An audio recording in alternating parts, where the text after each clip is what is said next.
Hello dear students, चलिए पिछले video में हमने आपको कहा था कि आयोनिक कंपाउंड्स का कोऑर्डिनेशन नंबर आप अच्छी तरह से माइंड में रख लेंगे।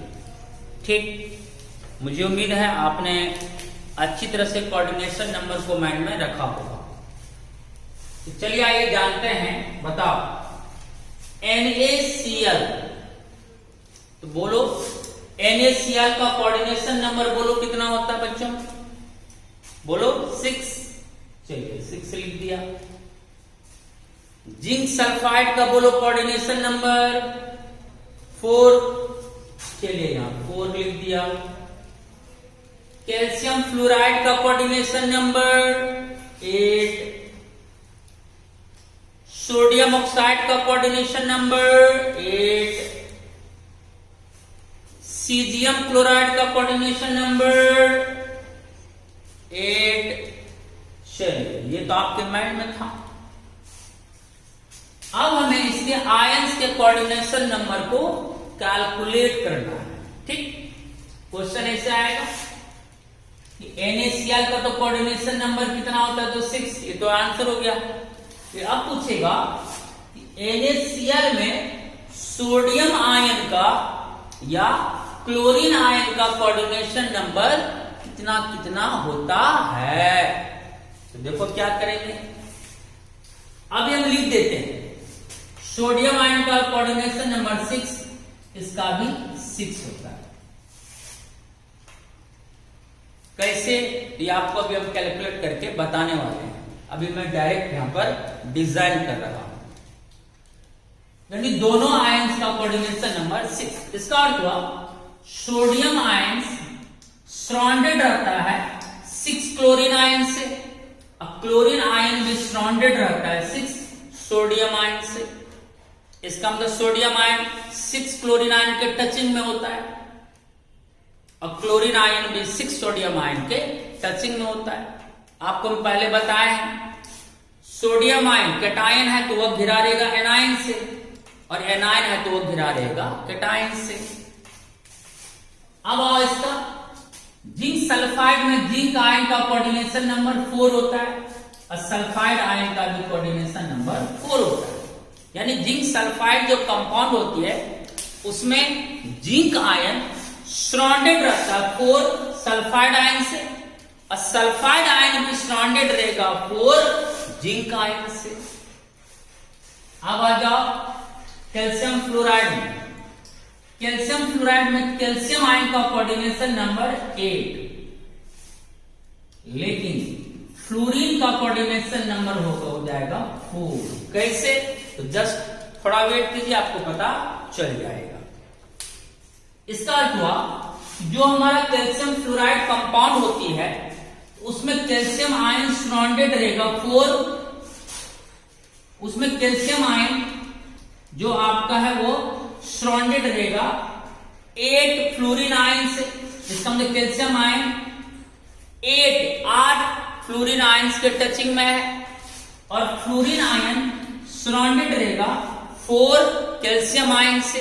इसका मतलब फ्लोरीन आयन 4 कैल्शियम आयन के टचिंग में होता है, इसलिए इसका कोऑर्डिनेशन नंबर 4।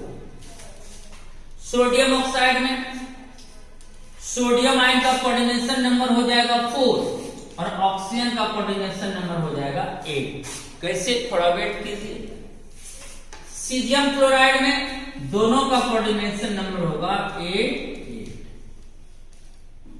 अब ये कैसे आया, इसको रटना बिल्कुल नहीं है।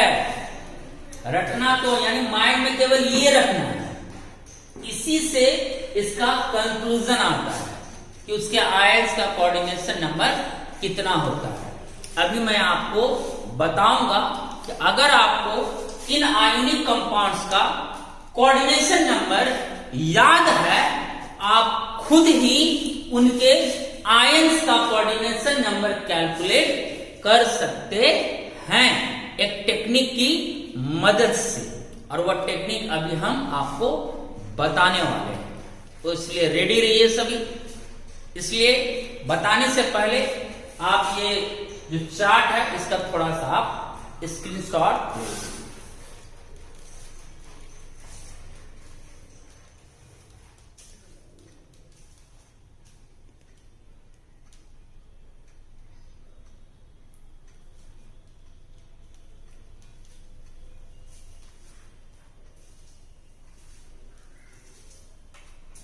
चलिए ले चुके।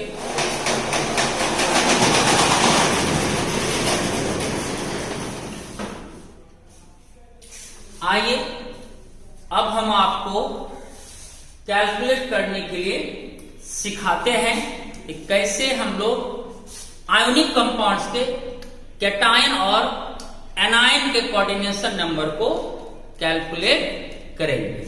चलिए फर्स्ट नंबर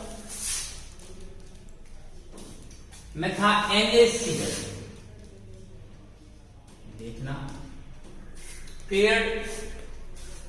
अब बताओ, आपको तो ये पता है कि NaCl का कोऑर्डिनेशन नंबर कितना होता है बच्चों? 6। NaCl का कोऑर्डिनेशन नंबर 6, ये तो क्लियर है। अब इसके आयंस का कोऑर्डिनेशन नंबर हमें जानना है। NaCl 2 पार्ट्स में डिसोसिएट करेगा, टूटेगा। Sodium ion plus chlorine ion, NaCl को 2 पार्ट्स में डिवाइड कर देना है, Na प्लस और Cl माइनस में। क्लियर? अब देखो यहां क्या है, यहां पर बाईं तरफ देखो, कुछ नहीं तो 1 है यहां, यानी 1 मोल सोडियम आयन में टूटा और 1 मोल क्लोरीन आयन में टूटा, 1 मोल में टूटा दोनों आयन्स। अब क्या है, पॉइंट टू बी नोटेड, जो आयन जितना मोल में टूट कर आएगा उसका कोऑर्डिनेशन नंबर हमेशा उसके कंपाउंड के ही इक्वल होगा। जैसे 1 मोल सोडियम आयन आया, इसका कोऑर्डिनेशन नंबर बस कितना हो जाएगा? 6। ये भी कितना बच्चों? 1 मोल क्लोरीन आयन का कोऑर्डिनेशन नंबर 6। मींस जो आयन जितना मोल में हमें प्राप्त होगा उसका कोऑर्डिनेशन नंबर उसके कंपाउंड के ही इक्वल होगा। अगर मान लो कोई आयन 2 मोल में टूट कर आता तो 2 मोल आयन का भी कोऑर्डिनेशन नंबर 6 ही होता।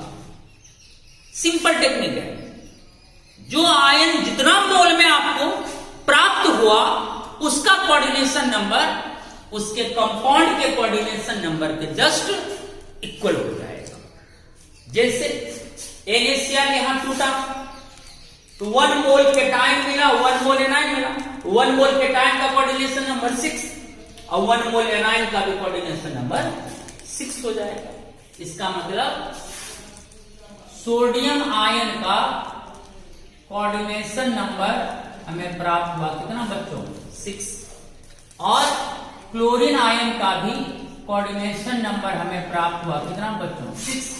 अगर रेशियो पूछा जाए कि सोडियम आयन अनुपात क्लोरीन आयन के कोऑर्डिनेशन नंबर का अनुपात कितना होता है, लिख देना 6:6। 6:6 हो जाएगा। कितना आसान था। तो हमें ये तो याद नहीं करना पड़ रहा है ना, आप तो मन भी मन कैलकुलेट कर सकते हैं। ओ NaCl का कोऑर्डिनेशन नंबर 6, तो वो टूटा 1 मोल Na प्लस में, 1 मोल Cl माइनस में। तो सर तो बताए थे जो जितना मोल में टूट कर आया आयन उसका कोऑर्डिनेशन नंबर उसके कंपाउंड के जस्ट इक्वल होगा। इसका मतलब 1 मोल सोडियम आयन का कोऑर्डिनेशन नंबर 6 और 1 मोल क्लोरीन आयन का भी कोऑर्डिनेशन नंबर 6। तो सोडियम और क्लोरीन आयन के कोऑर्डिनेशन नंबर का रेशियो अनुपात हो जाएगा 6:6। बोलो क्लियर है? एक आंसर आ गया। अगर रेशियो में पूछेगा तो यही आंसर होगा 6:6। और इसको सिंपलेस्ट रेशियो में नहीं बदल देना है, 6:6 ही इसका क्या होगा बच्चों? आंसर हो जाएगा। क्लियर? अब आते हैं हम लोग सेकेंड नंबर में था जिंक सल्फाइड। ठीक, अब बताओ बच्चों, जिंक सल्फाइड का कोऑर्डिनेशन नंबर कितना होता है? 4। अब इसको डिसोसिएट करना है, तोड़ना है। ये टूटेगा zinc ion plus sulphide ion, टूट गया। अब देखो फिर मोल तो यहां रिप्रेजेंट होता है। जिंक आयन देखो कितना मोल है बच्चों? 1 मोल। और सल्फाइड आयन भी देखो कितना मोल है? 1 मोल। इसका मतलब 1 मोल जिंक आयन का कोऑर्डिनेशन नंबर 4 और 1 मोल सल्फाइड आयन का भी कोऑर्डिनेशन नंबर 4 होगा। इक्वल, जितना मोल में आया उसका कोऑर्डिनेशन नंबर उसके कंपाउंड्स के इक्वल होता है। इसका मतलब इसका भी कोऑर्डिनेशन नंबर हो जाएगा बच्चों कितना? 4। और इसका भी कोऑर्डिनेशन नंबर हो जाएगा कितना बच्चों? 4 हो गया। It implies that coordination number का अगर रेशियो फाइंड आउट करें, जिंक आयन अनुपात सल्फाइड आयन, तो कोऑर्डिनेशन नंबर हमें रेशियो में आया 4:4। जिंक आयन और सल्फाइड आयन के कोऑर्डिनेशन नंबर का रेशियो हमें प्राप्त हुआ 4:4। बस आपको ये याद है तो उसके आयन का कोऑर्डिनेशन नंबर आप मन ही मन कैलकुलेट कर सकते हैं। अनदर थर्ड में है मान लो कैल्शियम फ्लोराइड। कैल्शियम फ्लोराइड ये 2 पार्ट्स में डिसोसिएट होगा। Calcium ion plus fluoride ion. यहां देखो फ्लोराइड जब टूटेगा तो ये कितना मोल में देगा? CaF2 है तो 2 मोल और फ्लोरीन आयन फॉर्म होगा। क्लियर? कैल्शियम तो यहां 1 ही मोल है ना, तो 1 मोल कैल्शियम आयन। अब फ्लोरीन यहां कितना है? 2, तो 2 मोल फ्लोरीन आयन में टूटा। क्लियर है? अब मैंने क्या कहा? जो आयन जितना मोल में टूटे उसका कोऑर्डिनेशन नंबर उसके कंपाउंड के इक्वल होगा। तो कैल्शियम फ्लोराइड का कोऑर्डिनेशन नंबर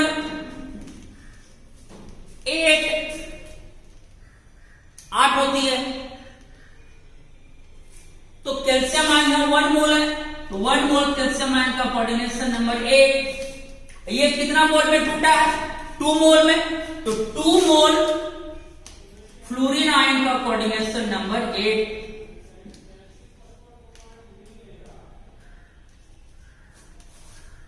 वन मोल में जो आया उसका भी 1, जो 2 मोल में आयन आया उसका भी 1। मैंने क्या कहा शुरू में? जो आयन जितना मोल में हमें प्राप्त होगा उतने मोल का कोऑर्डिनेशन नंबर उसके कंपाउंड के ही इक्वल होगा। 1 मोल में अगर कोई टूट कराया तो भी उतना ही होगा, 2 मोल में कोई टूट कराया तो भी उसका उतना ही होगा। तो 1 मोल कैल्शियम आयन का कोऑर्डिनेशन नंबर 8, 2 मोल फ्लोरीन आयन का कोऑर्डिनेशन नंबर 8। तो माइंड में सेट हो गया। यस, कैल्शियम फ्लोराइड का कोऑर्डिनेशन नंबर 8 होता है। जब ये टूटेगा तो टूट के देगा क्या? 1 मोल कैल्शियम आयन देगा, 2 मोल फ्लोरीन आयन देगा। तो 1 मोल कैल्शियम आयन का कोऑर्डिनेशन नंबर 8 और 2 मोल फ्लोरीन आयन का भी कोऑर्डिनेशन नंबर 8 हो जाएगा। अब बताओ, अगर 2 मोल फ्लोरीन आयन का कोऑर्डिनेशन नंबर 8 है तो बोलो 1 मोल फ्लोरीन आयन का कोऑर्डिनेशन नंबर कितना होगा? बताओ। 2 मोल का तो 8 है, तो 1 मोल फ्लोरीन आयन का कितना होगा? बोलो। 4 ना होगा। इतना आसान? क्या ये माइंड से नहीं बन सकता है? देखो तो माइंड में कैलकुलेट करते। कैल्शियम फ्लोराइड का 8 होता है, टूटा 1 मोल कैल्शियम आयन, तो 1 मोल कैल्शियम इक्वल टू 8, चलो उसका कोऑर्डिनेशन नंबर 8। और 2 मोल फ्लोरीन आयन, यस 2 मोल फ्लोरीन आयन का कोऑर्डिनेशन नंबर 8, तो 1 मोल फ्लोरीन आयन का कोऑर्डिनेशन नंबर 4 हो जाएगा। इसका मतलब कैल्शियम फ्लोराइड में कैल्शियम आयन का कोऑर्डिनेशन नंबर 8 और फ्लोरीन आयन का कोऑर्डिनेशन नंबर 4, क्योंकि कोऑर्डिनेशन नंबर 1 मोल के लिए ही कैलकुलेट होता है। 2 मोल, आपको 2 मोल फ्लोरीन आयन का 8 आया था कोऑर्डिनेशन नंबर, लेकिन कोऑर्डिनेशन नंबर कैलकुलेट होता है कितना के लिए? 1 मोल के लिए। तो 2 मोल फ्लोरीन आयन का कोऑर्डिनेशन नंबर 8, तो 1 मोल फ्लोरीन आयन का कोऑर्डिनेशन नंबर कितना होगा बच्चों? 4। आराम से हो गया। It implies that coordination number का अगर रेशियो फाइंड आउट करें कैल्शियम आयन और फ्लोरीन आयन, 1 मोल का ही रेशियो होगा, तो कितना हो जाएगा बच्चों? 1 मोल कैल्शियम आयन का 8 और 1 मोल फ्लोरीन आयन का कितना? 4। इसका आंसर होगा 8:4। क्या ये रखने की कोई बात है क्या? बस वो माइंड में रहना चाहिए, मन ही मन उसके आयन को तोड़कर हम ये पता कर सकते हैं कि उसके आयन के 1 मोल का कोऑर्डिनेशन नंबर कितना होगा। क्लियर? यहां तक पूरी अच्छी तरह से समझ गया। अब हम लोग नेक्स्ट में आते हैं, 4th नंबर, सोडियम ऑक्साइड। अब आप खुद से बोलोगे, खुद से अब आंसर करना है, मैंने बता दिया है। सोडियम ऑक्साइड का कोऑर्डिनेशन नंबर 8 होता है। पहले इसको तोड़ दो, ये टूटेगा सोडियम आयन में और ऑक्सीजन आयन में, टूट गया। अब देखो सोडियम यहां 2 है, 2, ये टूट के देगा 2 मोल, और ऑक्सीजन यहां 1 है, तो ये टूट के दिया 1 मोल ऑक्सीजन आयन, यहां 1 है, आगे में लगा हुआ 1 है। अब बताओ मैंने क्या, मेरा कॉन्सेप्ट क्या? जो आयन जितना मोल में टूट कर आया उसका कोऑर्डिनेशन नंबर उसके कंपाउंड के इक्वल होगा। अब यहां सोडियम आयन कितना मोल में आया? 2 मोल, तो 2 मोल सोडियम आयन का कोऑर्डिनेशन नंबर 8।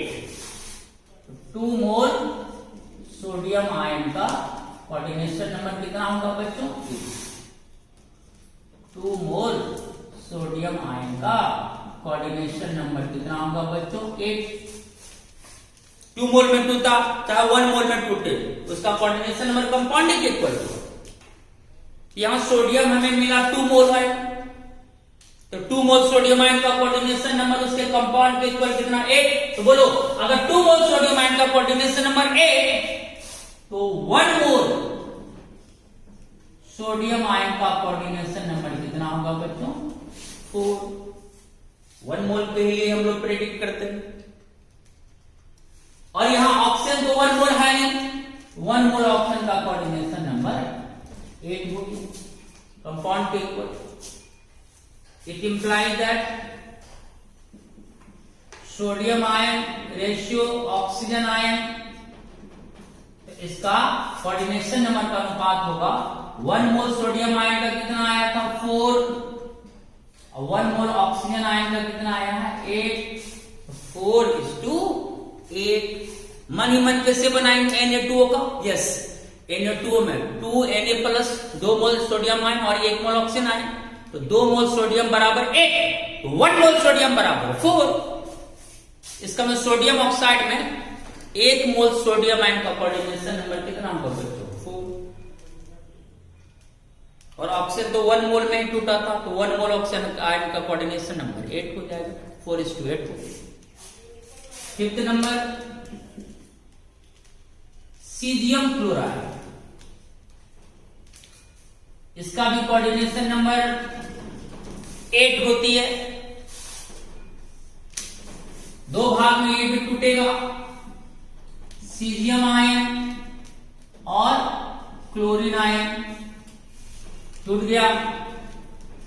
चलो, जो जितना मोल में टूटे उसका कोऑर्डिनेशन नंबर उसके कंपाउंड के इक्वल होता है। ये टूट कर दिया 1 मोल सीजियम आयन, ये भी 1 मोल क्लोरीन आयन, या तो डायरेक्ट 1 में है, तो चलो यहां से क्लियर है। तो 1 मोल सीजियम आयन का कोऑर्डिनेशन नंबर 8 और 1 मोल क्लोरीन आयन का भी कोऑर्डिनेशन नंबर 8 हो जाएगा। Coordination number 8, coordination number 8। It implies that caesium ion ratio chlorine ion का कोऑर्डिनेशन नंबर का रेशियो आया 8:8।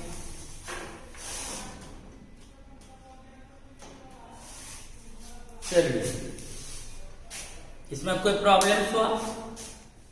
तो अगर हमें आयोनिक कंपाउंड्स का कोऑर्डिनेशन नंबर याद है तो उसके कैटायन और एनायन का कोऑर्डिनेशन नंबर हम लोग खुद से कैलकुलेट कर सकते हैं, बहुत सिंपल वे में। एक बार मैं फिर रिपीट कर दूं क्या? चलो NaCl में बोलो, पहले बोलो NaCl का कोऑर्डिनेशन नंबर कितना, 6, और वो टूट के देगा 1 मोल सोडियम आयन 1 मोल क्लोरीन आयन, तो दोनों का 6 जिंक सल्फाइड का कोऑर्डिनेशन नंबर 4, दोनों 1 मोल जिंक आयन में टूटता है 1 मोल क्लोरीन आयन में, तो दोनों का कोऑर्डिनेशन नंबर 4 हो गया।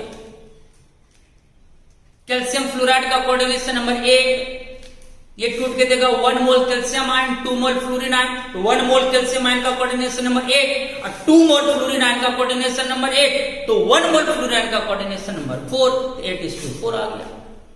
सोडियम ऑक्साइड में Na2O, तो सोडियम ऑक्साइड का कोऑर्डिनेशन नंबर 8, ये टूट के देगा 2 मोल सोडियम आयन और 1 मोल ऑक्सीजन आयन, तो 2 मोल सोडियम आयन का कोऑर्डिनेशन नंबर 8, तो 1 मोल सोडियम आयन का कोऑर्डिनेशन नंबर 4 और 1 मोल ऑक्सीजन का कोऑर्डिनेशन नंबर तो 8 ही होगा, 4:8 आ गया।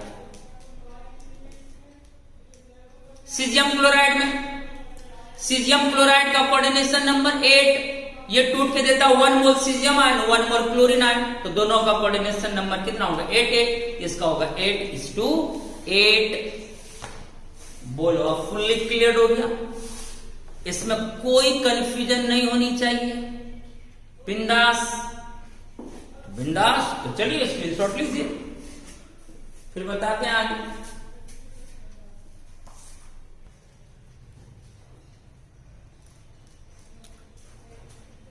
चलिए ले लिए, अब हम आगे बढ़े, स्क्रीनशॉट ले लिए।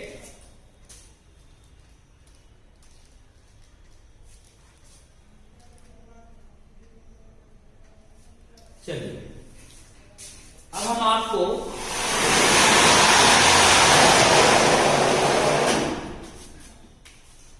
एक सवाल मैंने आपको बताया था जब न्यूमेरिकल क्लास हुई थी, NaCl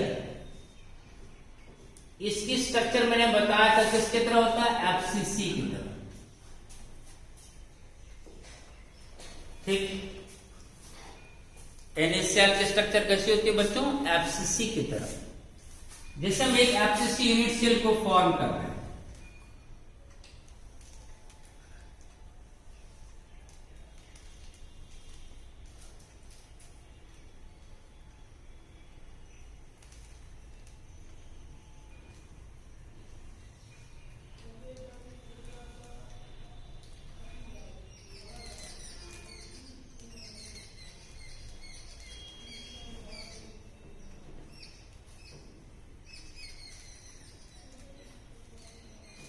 चलिए बन गया FCC। अब बताओ अगर NaCl की स्ट्रक्चर FCC होती है तो बताओ इसमें पैकिंग एटम्स कहां कहां होगा।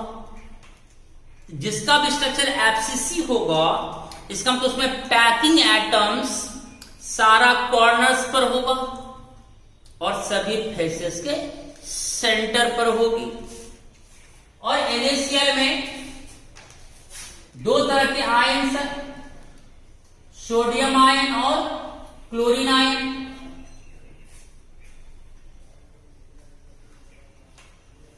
और जब पैकिंग एटम सारा कॉर्नर पर रहेगा और सारा फेसेस के सेंटर पर रहेगा तब क्या जनरेट होगा, वॉइड।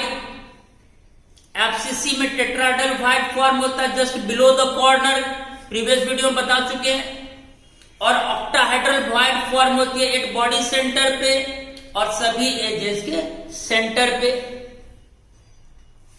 तो इसमें क्या होता है, वॉइड में कौन रहता है, जनरली छोटा आयन।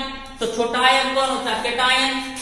ये जो सोडियम है ना ये ऑक्युपाई करेगा वॉइड को। कौन वॉइड को, ऑक्टाहेड्रल वॉइड को ऑक्युपाई करता सोडियम आयन। क्योंकि जनरली छोटा होता है इसलिए हम सोडियम आयन को वॉइड में रख रहे हैं, ठीक है। अब क्लोरीन आयन हमारा क्या हो जाएगा बच्चों, पैकिंग एटम्स। ये पैक करेगा तभी तो वॉइड जनरेट होगा। तो क्लोरीन आयन पैकिंग एटम्स है, ये रहेगा कहां पर, कॉर्नर्स पर। अब प्लस फेस सेंटर्स पे। एकदम क्लियर कॉन्सेप्ट है। मैंने एनायन से पैकिंग एटम्स करा, क्लोरीन से मैंने पैकिंग करा। चूंकि एफसीसी लुक है, इसका मतलब क्लोरीन आयन सभी कॉर्नर्स पर होगा और सभी फेस के सेंटर पर होगा। तब क्या जनरेट होगा? वॉइड। तब सोडियम आयन अर्थात कैटायन ऑक्युपाई करेगा किसको? वॉइड को। कौन वॉइड को? ऑक्टाहेड्रल वॉइड को। क्लियर है?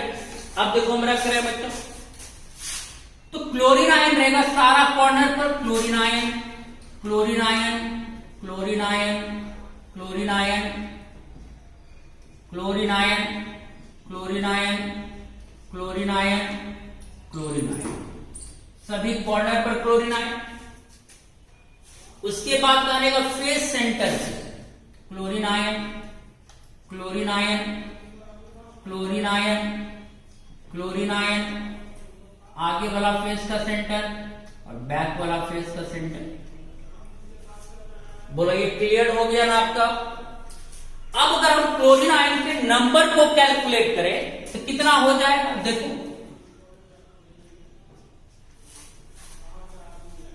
क्लोरीन आयन कहां कहां, पहले ये बताओ क्लोरीन आयन कहां कहां दिख रहा है? सभी कॉर्नर पर दिख रहा है। तो सभी कॉर्नर वाला क्लोरीन आयन मिलकर कितना क्लोरीन आयन का कंट्रीब्यूशन देगा? 1 कॉर्नर का कंट्रीब्यूशन 1/8 होता है। और ये 8 कॉर्नर पर है, 8 कॉर्नर पर है तो गुना 8। क्लियर? उसके अलावा क्लोरीन आयन फेस पर गया तो उसमें जुड़ेगा फेस का क्लोरीन आयन। 6 फेसेस पर क्लोरीन आयन है तो 6। अब प्रत्येक फेस पर मौजूद क्लोरीन आयन कितना कंट्रीब्यूशन देगा? हाफ। कट गया 3, ये कट के कितना दिया बच्चों? 1।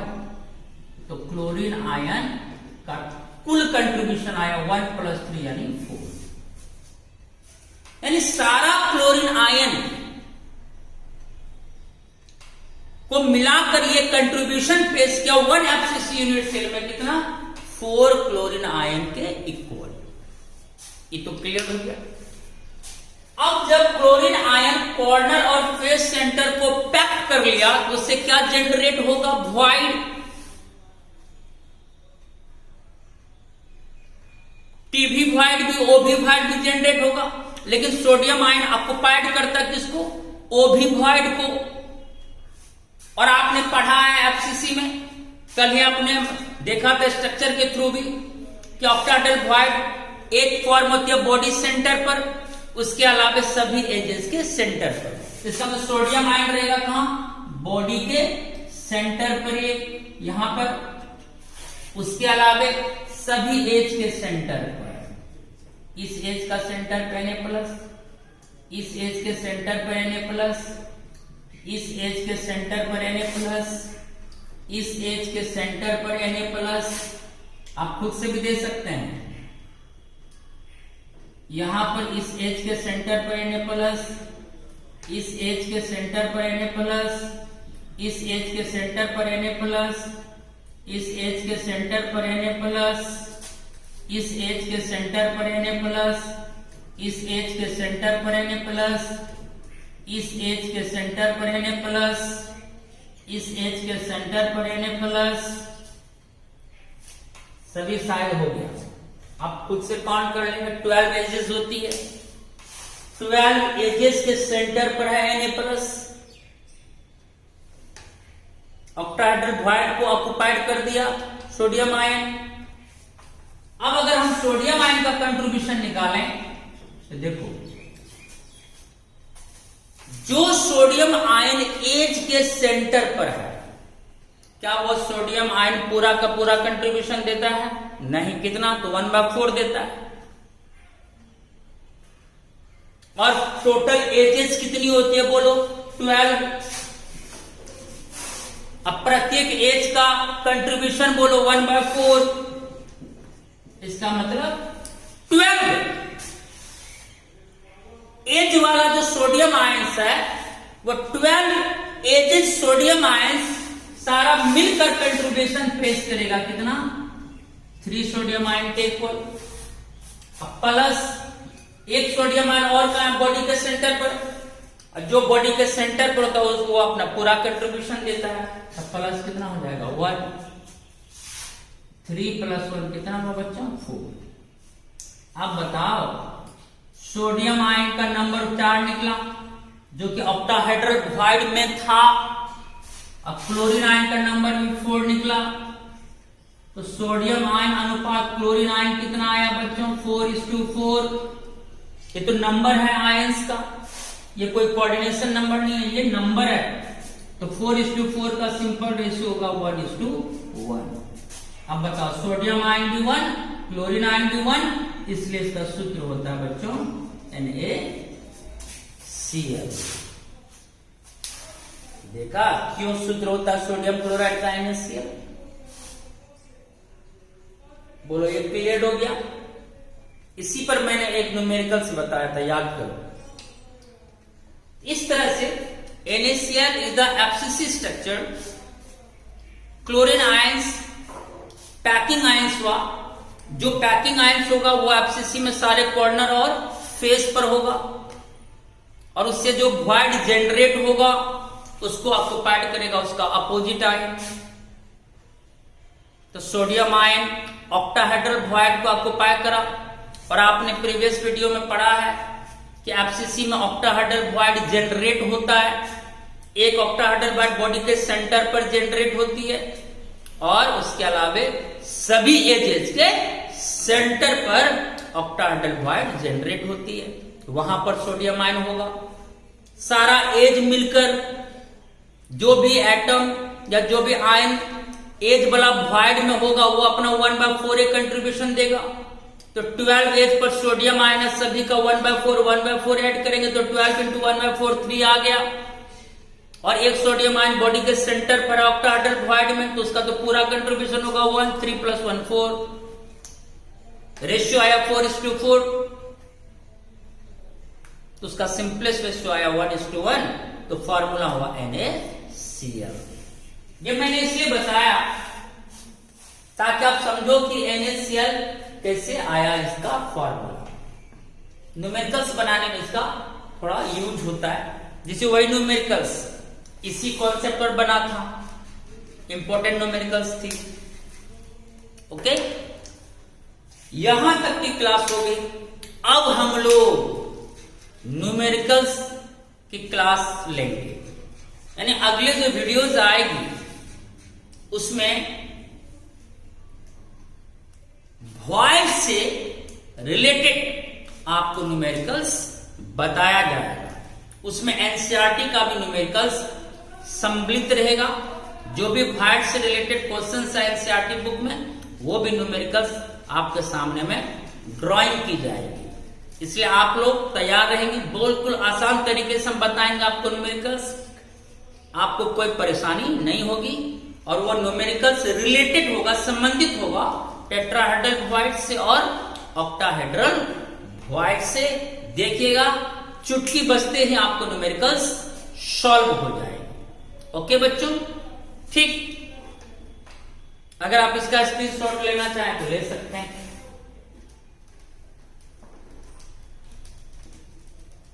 वन, 2, 3, 4, 5, 6, 7, 8, 9, 10। चलिए, okay, take care and bye.